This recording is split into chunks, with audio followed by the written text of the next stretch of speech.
कुछ लोग आपकी ज़िंदगी में ऐसे होते हैं जो सिर्फ अपनी ज़रूरतों के प्रति वफादार होते हैं। एक बार उनकी ज़रूरत पूरी होती है तो उनकी वफादारियां बदल जाती हैं। राजनीति में भी कुछ ऐसा ही है। रातों रात लोग अपनी ज़रूरत के अनुसार दल बदल लेते हैं, पार्टी बदल लेते हैं। लेकिन एक सचिन पायलट हैं कांग्रेस में, जिन्होंने वफादारी का वो लेवल, वो स्तर छू लिया है जिसको अब दूसरे के लिए पहुंच पाना नामुमकिन सा है। और भी ऐसी कोई 10 खूबियां उनमें हैं। उनके बारे में आज हम बात करेंगे इस वीडियो में और बताएंगे आपको किस तरह से उच्च स्तर के नेता हैं सचिन पायलट और कौन कौन सी ऐसी खूबियां हैं जो उन्हें उन सब से अलग खड़ा करती हैं। इन सब पर हम चर्चा करेंगे और चर्चा के लिए हमारे साथ मौजूद हैं हमारे editor in chief Varun Bhansali sir. Varun sir, वफादारी का नाम आते ही सबसे पहले दिमाग में जो चित्र उकरता है वो होता है सिर्फ और सिर्फ सचिन पायलट का, अगर हम राजनीति की बात करें, क्योंकि राजनीति में विश्वास करना बहुत ही ज़्यादा मुश्किल काम होता है। और एक तरफ हम सचिन पायलट को देखते हैं कि इतना सब स्तर गिर जाने के बावजूद उन्होंने चूं तक नहीं कहा अपनी पार्टी के लिए, और दूसरी तरफ ऐसे नेता लोग जो सालों साल अपनी पार्टी के जो लाभ उठाए जा रहे हैं उनसे इतनी सारा उन्होंने लिया है, पर जब देने का वक्त आया तो उन्होंने साथ छोड़ दिया। क्या कहेंगे आप? देखिए, राजनीति जो पूरा ग्राउंड है वो इस तरीके का ग्राउंड है कि संभावनाओं का खेल कहा जाता है उसको। और जिस तरह से भारत में राजनीति अपना स्तर लगातार खोती जा रही है, गिराती जा रही है, कम करती जा रही है, उसमें सचिन पायलट एक ऐसा चेहरा, एक ऐसी शख्सियत बनकर आए हैं जो कहीं ना कहीं अपने काम से, अपने एक्शन से बता रहे हैं, दिखा रहे हैं, जता रहे हैं कि किस तरीके से राजनीति की जानी चाहिए। आज ये कहने में मुझे कतई भी अतिशयोक्ति नहीं हो रही कि सचिन पायलट ही वो शख्स हैं जो भले ही उम्र में कम हो, जो भले ही उनसे कई ज़्यादा उम्र के, कई ज़्यादा अनुभव के नेता बैठे हों, लेकिन उसके बावजूद वो उन्हें बहुत कुछ सिखाने की कैपेबिलिटी रखते हैं। और ये उनमें से नहीं है जो भाषणबाजियों से, बोलने से, कहने से सिखा रहे हों, ये अपने एक्शन से सिखा रहे हैं, अपने काम से सिखा रहे हैं। और आज हम ऐसी ही 10 विशेषताओं पर बात करने वाले हैं जो सचिन पायलट में है, और उन विशेषताओं को, उन चीज़ों को सचिन पायलट से सीखा जाना चाहिए। मॉडर्न डे राजनीति में हर चीज़ की कमी हो चुकी है, फिर चाहे वो पोलाइटनेस हो, चाहे वो वफादारी हो, चाहे वो भाषा शैली हो, चाहे वो पेशेंस हो, चाहे वो अपने साथी जो कार्यकर्ता हैं, जो अपने साथी पॉलिटिशियंस हैं, उनके साथ स्वभाव हो, जनता के साथ मिलना हो, लोकप्रियता का जो नशा है उसको हद से ज़्यादा उसमें डूबकर एरोगेंस में नहीं आना हो, ऐसी हज़ारों और चीज़ें हैं। 10 तो हम आज इस वीडियो में बता रहे हैं, लेकिन हज़ारों और चीज़ें हैं जो सचिन पायलट से लोगों को सीखनी चाहिए और उनसे समझनी चाहिए। इन सारी चीज़ों पर आज हम बात करेंगे, लेकिन सबसे पहले मैं आपका वो जवाब देना चाहता हूँ जो वफादारी वाली बात है, जो सबसे पहला एलिमेंट है वफादारी, वो उनसे इसलिए सीखा जाना चाहिए क्योंकि जब आपके पास सब कुछ है, आपकी पार्टी का वो डूबता वक्त, जिस डूबते वक्त में आपके पास सब कुछ है जो कि एक पार्टी को ऊपर आने के लिए चाहिए, उस सब कुछ होने के बावजूद भी जब आपको कुछ नहीं मिल रहा, तब की सिचुएशन में आप ना तो पार्टी को ब्लैकमेल कर रहे हो, ना कहीं और जा रहे हो, पार्टी के साथ बने हुए हो और पूरी निष्ठा के साथ बने हुए हो। सचिन पायलट वो शख्स है जो लोकप्रियता के उस पैमाने पर बैठा है भारत में कि पूरी कांग्रेस में, सिर्फ राजस्थान की नहीं बल्कि पूरी भारत की कांग्रेस में कई सर्वेस के मुताबिक और सामने देखने को भी मिलता है कि सबसे ज्यादा लोकप्रिय वो है, जनता उन्हें सबसे ज्यादा चाहती है, हर इलेक्शन में पार्टी उनका सबसे ज्यादा यूज ले रही है लोकप्रियता की वजह से। लेकिन वो लोकप्रियता का नशा चढ़ भी नहीं रहा उनको, और पार्टी के प्रति निष्ठा फिर भी पूरी बरकरार है। जब सोचिए, हर इंसान का अपना एक सर्कल होता है, अपने अपने दोस्त होते हैं, आपके सारे दोस्त ये समझ चुके हो, जान चुके हो कि आपको कांग्रेस में कुछ नहीं मिल रहा, वो कांग्रेस को छोड़ चुके हो, लेकिन फिर भी आप उसके साथ बने हुए हो। आप यंग हो, टैलेंटेड हो, बोलने में अच्छे हो, लोकप्रिय हो, सब कुछ होने के बावजूद आप टिके हुए हो, आप अपॉर्चुनिस्ट नहीं हो, मौका परस्त नहीं हो, मौका परस्त होकर कहीं जा नहीं रहे, किसी पद की लालसा नहीं है। आप आज भी कांग्रेस पार्टी को बढ़ाने की बात कर रहे हो। समझना यह चाहिए किस कांग्रेस पार्टी को बढ़ाने की बात कर रहे हो, जिन्होंने उप मुख्यमंत्री के पद से हटा दिया, जिन्होंने मंत्री के पद से हटा दिया, जिन्होंने कोई पावर नहीं छोड़ी उनको, लेकिन फिर भी आप उनके साथ बने हुए हो। इससे ज्यादा वफादारी और कौन दिखाएगा और कब दिखाएगा? सचिन पायलट से वफादारी का यह पहला पाठ हर राजनेता को समझना चाहिए, उनको समझना चाहिए जो गिरगिट को भी पीछे छोड़ देते हैं दल को बदलने में और अपने दल के साथ साथ अपने नेताओं को बदलने में। अब हम उनकी दूसरी खूबी की बात कर लेते हैं। तो दूसरी खूबी में मैं जो सोचती हूं उसमें सबसे पहले नाम आता है धैर्य का। इतना पेशेंस कहाँ से लाते हैं? क्योंकि आप ये देखिए कि राजनीति में जब आपको एक से बढ़कर एक कड़वे बोल सुनाए जाते हैं, सामने जो आपकी प्रतिस्पर्धा जो चल रही है उसके अंदर आप इतने पोलाइट कैसे हो सकते हैं? कैसे इतना पेशेंस लाते हैं?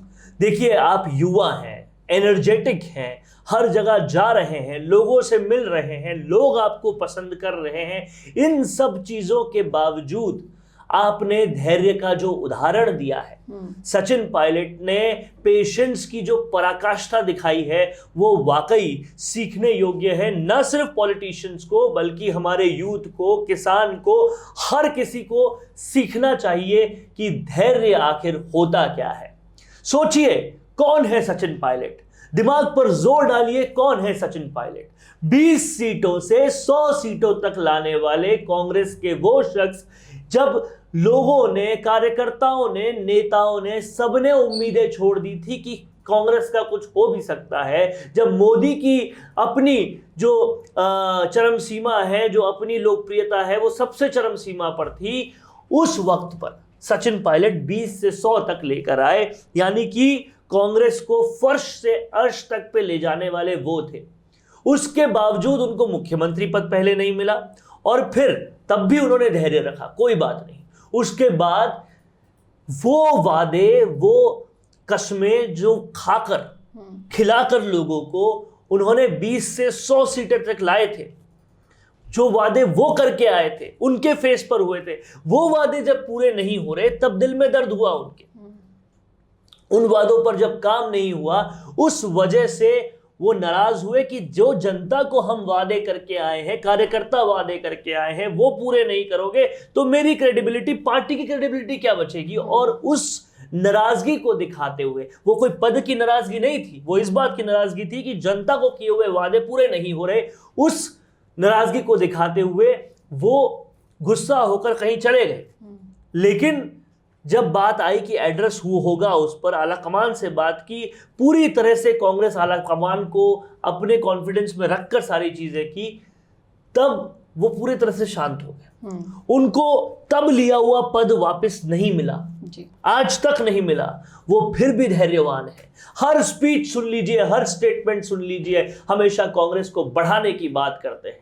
धैर्य क्या, दूसरा उदाहरण समझिए। आज की वो एज जब भाषा शैली, राजनीता अपनी पूरी तरह से खो चुके हैं, कुछ भी बोलते हैं, उस एज में उनको साफ साफ नाकारा बोला जा रहा है, निकम्मा बोला जा रहा है, जाने क्या क्या बोला जा रहा है, लेकिन उन्होंने कभी भी जवाब नहीं दिया जी। उस शैली में तो बिल्कुल भी नहीं दिया। यह धैर्य का उनका दूसरा उदाहरण बताता है। तीसरी बात, जब हर कोई अपनी यंग अवस्था में आगे बढ़ने के लिए कुछ भी करता है, साम दाम दंड भेद सारे निभाता है, और उस वक्त जब आपके पास सारे टैलेंट हो, जब आप पॉपुलर हो, लोकप्रिय हो, जनता पसंद कर रही है, कार्यकर्ता पसंद कर रहे हैं, एक आवाज पे 5-5 लाख लोग इकट्ठे हो रहे हैं, उस वक्त भी आप अपॉर्चुनिस्ट नहीं हो रहे, मौका परस्त नहीं हो रहे। दोस्त आपके सारे बीजेपी में जा रहे हैं, मंत्री बन रहे हैं, कोई पूरा का पूरा एविएशन संभाल रहा है, कोई कुछ संभाल रहा है, लगातार लोग जा रहे हैं, आप फिर भी मौका परस्त नहीं हो रहे। सबसे यंग एज पे बैठे हुए हो, सबसे ज्यादा लोकप्रिय हो, सब कुछ होने के बाद में फिर भी मौका परस्त नहीं होना और पार्टी के भले की ही बात करना, इससे बड़ा धैर्य क्या होगा? धैर्य उनका वाकई एक ऐसा कहते हैं विशेषता है, एक ऐसा उनका गुण है जो in spite of politics her sector के लोगों को समझना चाहिए, उनसे सीखना चाहिए। और सच बात है, सीखा उससे जाता है जो करके बताए, बोल के बताने वाले से नहीं सीखा जाता, और सचिन पायलट करके बता रहे हैं। जी बिल्कुल।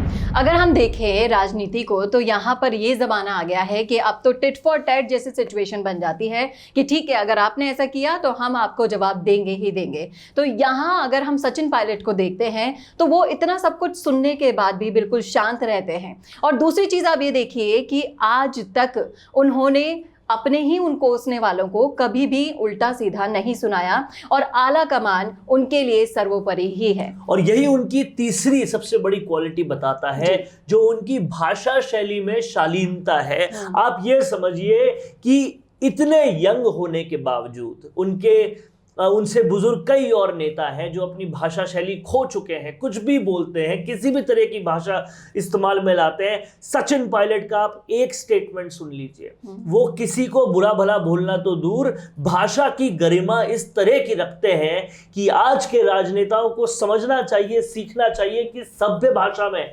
शालीन भाषा में भी काम हो सकता है, और उस काम से भी लोग आपको पसंद कर सकते हैं। और शायद यही कारण है, मेरे हिसाब से बहुत कम ऐसे पॉलिटिशियंस हैं जिनमें सचिन पायलट शुमार है, जिसके पास कोई पद नहीं है, मतलब कोई बड़ा पद नहीं है, कोई बड़ा कद अभी राजनीति ने उनको दिया नहीं है, लेकिन फिर भी उनका कद जनता की नजरों में इतना ज्यादा बड़ा है, इतना ज्यादा अच्छा है, इतना ज्यादा बरगुजीदा है कि जनता जो है वो सिर्फ और सिर्फ उनको पसंद कर रही है। कार्यकर्ता उनके साथ जाना पसंद कर रहे हैं। अभी उनका जन्मदिन 7 तारीख को है, आप शहर में देख लीजिए, पटा पड़ा है पूरा शहर उनके पोस्टर से। ये लोकप्रियता उनकी हो रही है।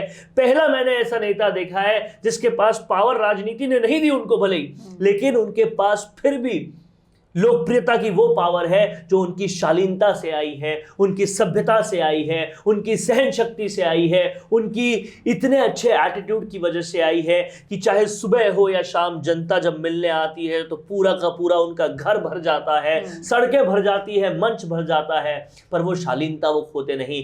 ये शालीनता कहीं ना कहीं सचिन पायलट से सबको सीखनी चाहिए। सचिन पायलट एक यूथ आइकन बन चुके हैं पॉलिटिक्स में।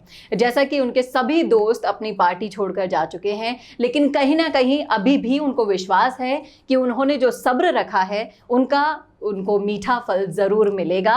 और आपके पार्टी के ही जो सदस्य हैं, कार्यकर्ता हैं, वो ही अब मांग उठाने लग गए हैं कि अगर सचिन पायलट सीएम नहीं बनेंगे तो कांग्रेस की नैया पार कौन लगाएगा। सब्र का फल जो कहते हैं कि उनको मिलेगा, मैं उनको गलत मानता हूं, क्योंकि सब्र का फल तो उनको मिल रहा है। इससे ज्यादा सब्र का फल क्या होगा कि आप पूरी पार्टी के सबसे बड़े लोकप्रिय नेता हैं, या फिर मैं ये कहूं कि अगर पूरे भारत के परिप्रेक्ष्य में भी देखा जाए तो नरेंद्र मोदी जो प्रधानमंत्री है उनको छोड़ दीजिए, उनके बाद लोकप्रिय नेताओं की फहरिस्त में सबसे ऊपर या सबसे पहले जो 5-10 लोग होंगे उनमें तो सचिन पायलट आते ही हैं जी।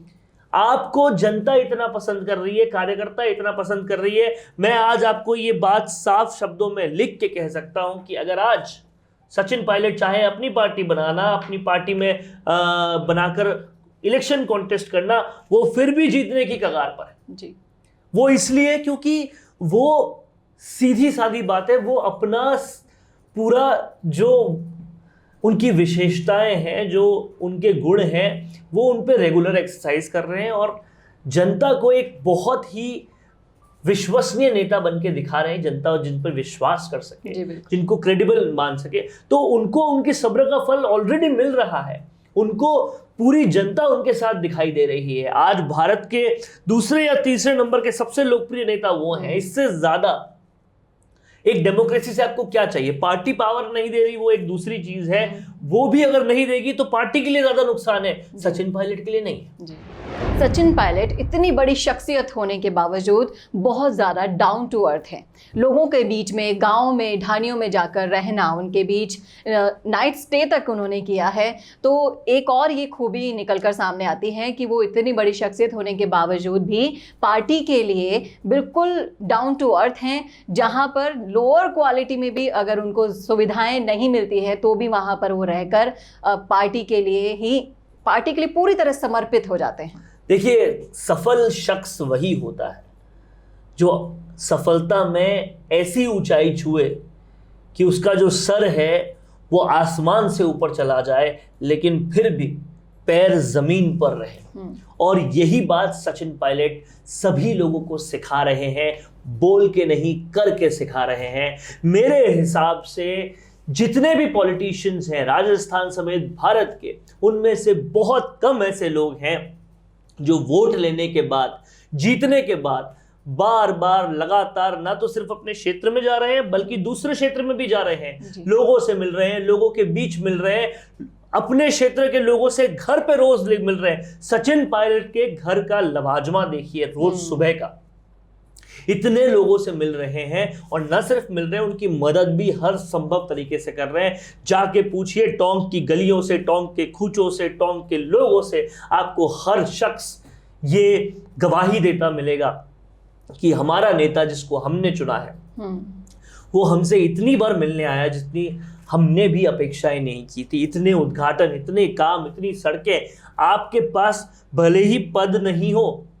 पर फिर भी आपने करके दिए हैं। इस बात की गवाही न सिर्फ टोंक देता है बल्कि सभी क्षेत्र दे रहे हैं, क्योंकि जनता से जिससे वो वोट लेके आए थे 20 से 100 तक पहुंचाया था, उससे मेल मिलान करना, उसके टच में रहना, उनके काम करना सचिन पायलट ने फिर भी नहीं छोड़ा। जी बिल्कुल। इसके बाद हम बात कर लेते हैं, जो सचिन पायलट है वो गलत होते हुए नहीं देख सकते कभी भी। अगर उनकी पार्टी भी गलत काम करेगी तो उस गलत काम के लिए वो आवाज उठाएंगे, अपनी पार्टी के खिलाफ जाएंगे, और ये उन्होंने करके बताया। देखिए, पार्टी के लिए निष्ठा होना एक चीज है, लेकिन सबसे बड़ी निष्ठा, सबसे बड़ा विश्वास उसके साथ करना आपको चाहिए जो आपको इस पोजीशन तक लेकर आई है। और जनता के लिए सचिन पायलट यही सोचते हैं, और इसीलिए जनता के साथ वो गलत होता नहीं देख सकते। फिर चाहे वो जालोर वाला हाल का कांड हो या उससे पहले और भी जितने भी बात है, जब जरूरत पड़ी अपनी ही सरकार के लॉ एंड ऑर्डर पे उंगली उठाने की, तब उन्होंने उठाए हैं। उन्होंने कहा है कि सरकार को करना चाहिए, और इसके अलावा भी जिस जिस डिपार्टमेंट में गलत हुआ है उन्होंने आवाज उठाई है, आवाज बुलंद की है। कभी भी गलत के लिए उन्होंने डिफेंड नहीं किया। जी बिल्कुल, चाहे वो उनकी खुद की पार्टी ही हो, उन्होंने हमेशा उसके अगेंस्ट फैसला लिया है और सरकार से अपील भी की है। वो बहुत ही विनम्र होकर, पोलाइट होकर अपील करते हैं कि इस पर ध्यान दिया जाए। तो इतनी विनम्रता होने के बावजूद भी सचिन पायलट इतने बड़ी शख्सियत हैं, इतना सब कुछ है उनके पास, फिर भी उनमें घमंड नाम की कोई चीज़ नहीं है। और आज जो कुछ भी है उनके पास, वो उनकी इस व्यक्तित्व और इस शख्सियत के और लिए ही इसके है। अलावा जो एक और चीज सीखनी चाहिए सब लोगों को सचिन पायलट से, वो है कर्मठता। आप ये समझिए, वोट लेने के बाद, नेता बनकर जीतने के बाद मलाई चाटने या मलाई खाने के लिए आप केवल नहीं हैं। और ये बात सचिन पायलट, फिर से मैं बोलूंगा कि बोल के नहीं करके बता रहे हैं, और उन्होंने करके बताया है। याद कीजिए कोरोना का वो समय जब पायलट के पास कोई बड़ा पद नहीं था, कोई बड़ी पावर नहीं थी, लेकिन फिर भी उन्होंने अपनी जो डेडिकेशन है वो दिखाते हुए, लोगों के लिए जो अपना काम करने का, कर्मठता का जो डेडिकेशन है वो दिखाते हुए ऐसी मुहिम चलाई, अपने साथ ऐसे लोगों को जोड़ा कि प्रिंसिपल सेक्रेटरी हेल्थ को मदद मांगनी पड़ रही है सचिन पायलट से कि किसी को ऑक्सीजन सिलेंडर दिलवा दीजिए, किसी को बेड दिलवा दीजिए। ये होता है काम करने का जज्बा। जब आप जनता के लिए काम करना चाहते हैं तो आपको पद की जरूरत नहीं होती है, नियत की जरूरत होती है। वो नियत, वो कर्मठता सचिन पायलट ने दिखाई है, और इसका उदाहरण हर कहीं दिखता है। आप जब काम करते हो, नियत साफ रखते हो, फिर चाहे आप भीड़ में जाओ, सड़कों पे जाओ तो भीड़ के भीड़ आ जाएगी, सोशल मीडिया पे आपका जिक्र भी हो तो भीड़ के भीड़ आ जाएगी, डिजिटली, ऑर्गेनिकली, हर तरीके से सचिन पायलट को लोग फॉलो कर रहे हैं। वो इसी निष्ठा की वजह से, इसी कर्मठता की वजह से, इसी सही नियत की वजह से है। और यही सही नियत, सही निष्ठा, सही कर्मठता आज के ज़माने में न सिर्फ पॉलिटिशियंस बल्कि हर किसी को सचिन पायलट से सीखनी चाहिए। तो ये थी वो खूबियां जो सचिन पायलट को दूसरे पॉलिटिशियंस से कुछ अलग बनाती है। कैसे लगी आपको, कमेंट करके जरूर बताइएगा कमेंट बॉक्स में। और अगर आपके पास कोई टॉपिक है जिस पर आप चाहते हैं कि हम आपके लिए बोलें, विश्लेषण करें, तो आप जरूर उसे कमेंट बॉक्स में लिखिएगा और हमारे वीडियोस को ऐसे ही प्यार देते रहिएगा। नमस्कार। आपकी हंसी से ज्यादा क्या कभी आपको कोई खूबसूरत बना सकता है? लेकिन जब इस हंसी का ख्याल रखने की बात आती है तो हम लापरवाही कर जाते हैं। इसीलिए अपने दांतों का ख्याल रखिए और उसके लिए राजस्थान की सबसे अनुभवी डेंटिस्ट डॉक्टर नीलम माहेश्वरी को YouTube पर फॉलो कीजिए। डॉक्टर नीलम माहेश्वरी के YouTube चैनल पर आपको मिलेंगे आपके दांतों का ख्याल रखने के लिए वो सारे टिप्स और जानकारी जिसको समझना आपके लिए बेहद जरूरी है। तो आज ही YouTube पर सब्सक्राइब और शेयर कीजिए डॉक्टर नीलम माहेश्वरी के चैनल को, क्योंकि आपके स्माइल का कोई भी विकल्प कभी हो नहीं सकता।